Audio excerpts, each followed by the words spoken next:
Our combined interpretation, therefore, of sections 2 and 7 of the Act and the repealed Article 35 of the Constitution is that the first respondent's term of office, that ran from 25th January 2015 to 13th September 2016, constituted a term of office. Welcome to Zambia Today Television, where stories unfold.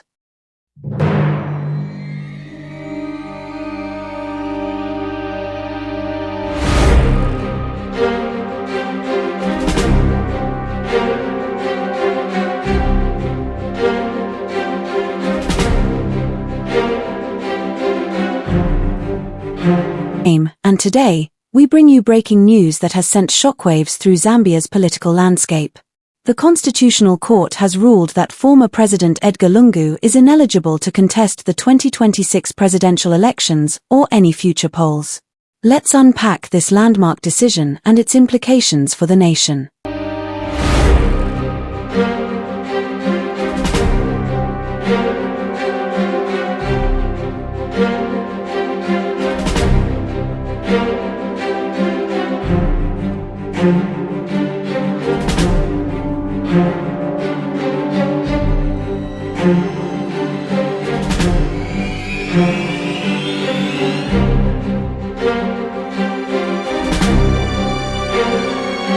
In a historic ruling, the Constitutional Court declared that Edgar Lungu is barred from running for president again. The 7-member bench, led by Deputy President Justice Arnold Shalimi, was unanimous in its decision, citing Article 106 of the Constitution, which limits presidents to 2 terms. Presidential elections. This relates to relief 4, 5, 6, 7, 8, and 9. Consideration and decision. We begin by restating the jurisdiction of this court as provided for in Article 128 of the Constitution as follows. Subject to Article 28, the Constitutional Court has original and final jurisdiction to hear a matter relating to the interpretation of this Constitution, b. a matter relating to a violation or contravention of this Constitution, c. a matter relating to the President, Vice President, or election of a President, d. appeals relating to election of members of Parliament and councillors, and e. whether or not a matter falls within the jurisdiction of the Constitutional Court. 2. Subject to Article 28(2), where a question relating to this Constitution arises in a court, the person presiding in that court shall refer the question to the Constitutional Court. 128(3). Subject to Article 28, a person who alleges that a. an act of Parliament or statutory instrument, b. an action, measure, or decision taken under law, or c. an act, omission, measure, or decision by a person or an authority contravenes this Constitution, may petition the Constitutional Court for redress. 128(4), a decision of the Constitutional Court is not appealable to the Supreme Court. The petitioner alleges that the first respondent and second respondent contravened the Constitution when the first respondent participated and was allowed to participate in the 12th August 2021 presidential elections, respectively. He also seeks interpretation of the Constitution as to whether sections 2 and 7 of the Act had the effect of saving the repealed Article 35 of the Constitution and whether Article 106 can be applied retrospectively. As is our practice, we shall begin with the interpretation approach. Article 267, sub-article 1 of the Constitution gives clear guidance on how the Constitution must be interpreted. That is, in accordance with the Bill of Rights and in a manner that promotes its purposes, values, and principles, permits the development of the law, and contributes to good governance. In the case of Zambia National Commercial Bank PLC versus Martin Sonda and 58 others, we held that when interpreting the Constitution, all the relevant provisions bearing on the subject for interpretation should be considered together as a whole in order to effect the objective of the Constitution. In determining issues in this matter, we will therefore look at the relevant provisions bearing on the issues in contention as a whole in order to give effect to the objectives of the Constitution. Whether this court can depart from its previous decisions. The issues and arguments raised by the parties have invariably compelled us to consider the question whether this court can depart from its previous decisions. It was submitted by the petitioner that there are instances in which the court may forget or omit a statutory provision or point of law when rendering judgment. That in such circumstances the court has the power to correct these errors through the principle of per incuriam. The third respondent supported the petitioner's position on this issue and further submitted that the doctrine of per incuriam is an exception to the legal principle of stare decisis. It was also submitted that this court, being the apex court in constitutional matters, has jurisdiction to review and overrule its previous decisions. The first respondent, on the other hand, submitted that this court has stated its position on his eligibility to contest the presidency on 3 occasions. It was further argued that the mode of reopening the matter for the court to review its decision was wrong, and that the court therefore has no jurisdiction to entertain this petition. The second respondent did not make any submissions on this issue. To address the issue, we begin with the doctrine of precedence, often expressed by the Latin maxim stare decisis et non quota mover, that is, to stand by decisions and not disturb settled matters, which requires that a legal principle that has been established by a superior court must be followed in other similar cases by that court and other courts. It should be noted that a court departing from its previous decision is a different legal concept from a court reviewing its own decision. The former refers to a court taking a different position in another different matter, while the latter refers to a court reviewing its position in the same matter.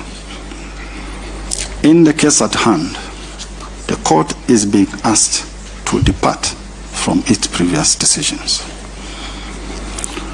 In order for us to adequately address the issue of whether this court can depart from its previous decisions, it is helpful to do a comparative analysis with other jurisdictions and also consider the position in Zambia before 2016 amendments to the Constitution. The court, however, upheld its earlier position that Mr. Lungu was eligible to contest the 2021 elections. But it clarified that he cannot stand in future polls, reversing previous interpretations that suggested he could run again after his 2021 defeat. Final orders.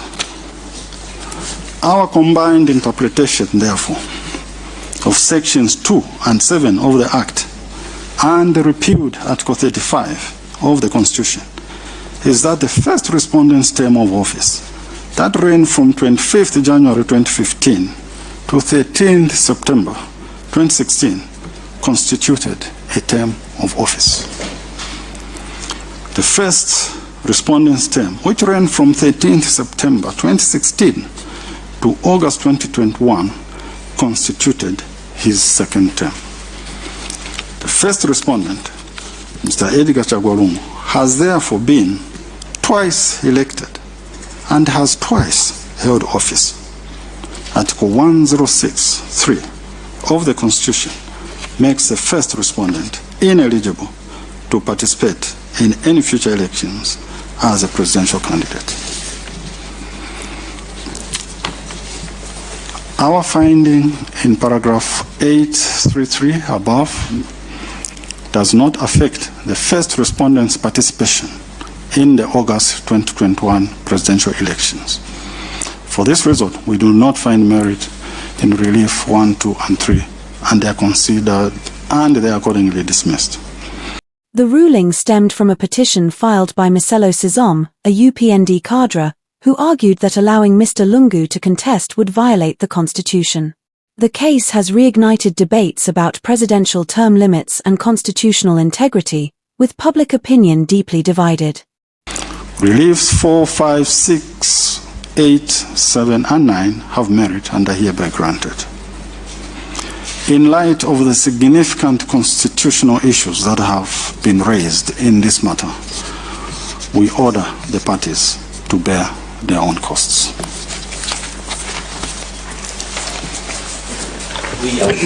Much obliged. We're most obliged. Despite the ruling, the Patriotic Front is standing by Edgar Lungu. PF Vice President Given Lubinda reaffirmed the party's commitment to fielding him as their candidate in 2026. All of you colleagues in the Patriotic Front, I beseech you, be on the right side of the argument when the time comes. And to be on the right side of the argument is to make sure that this judgment is kept where it belongs. It's kept purely as an academic judgment, which has no effect whatsoever on our decision to field Edgar Lungu as our presidential candidate. Yes. Members of the press, fellow countrymen and women, and my dear youths, I want to end by reporting to you that after the judgment I had a long conversation with President Edgar Lungu. And I'm sure that by the end of the day, you will see videos of him doing what he loves to do most, campaigning. He's going about his campaigns in Kawambwa as though there was no judgment today.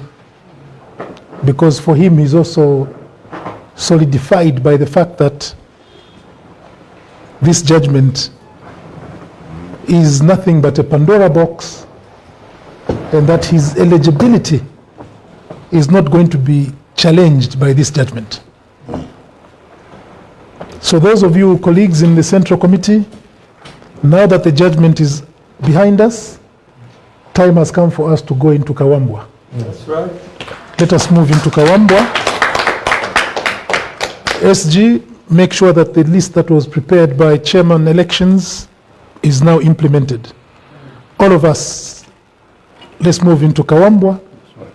Let's go and make sure that the people in Kawambwa are told about the reason why they should not dare waste their vote on voting for anybody who is associated with Hakainde Hichilema. Mr. Lubinda's comments signal a potentially fierce legal and political battle as the PF explores ways to challenge the ruling. Manje tafika kumapeto. So let's just soldier on. Members of the Patriotic Front, there is no kulala anymore. It's boots on the ground. Because if we don't do that, by the time Hakainde is done with this country, I doubt there will be a country to write home about. This ruling has not only reshaped the 2026 election landscape but also sparked widespread reactions. Some have hailed it as a victory for constitutionalism, while others see it as a politically motivated attempt to sideline one of Zambia's most prominent political figures. Zambia enters uncharted political waters. All eyes are on the next moves from the Patriotic Front and other political players. Stay tuned to Zambia Today Television, where stories unfold, for the latest developments on this historic ruling and its ripple effects across the nation. Money in the budget to pay the farmers? No. We have a duty to protect Zambia's integrity. And we can only do that by making sure that people like Grafo Musamba don't continue And for him not to continue, we must make sure that his appointing authority is the one who is stopped. The journey for stopping Hakainde Hichilema started the very day he was sworn in. Manje tafika kumapeto. So let's just soldier on. Members of the Patriotic Front, there is no kulala anymore. It's boots on the ground. Because if we don't do that, by the time Hakainde is done with this country, I doubt there will be a country to write home about.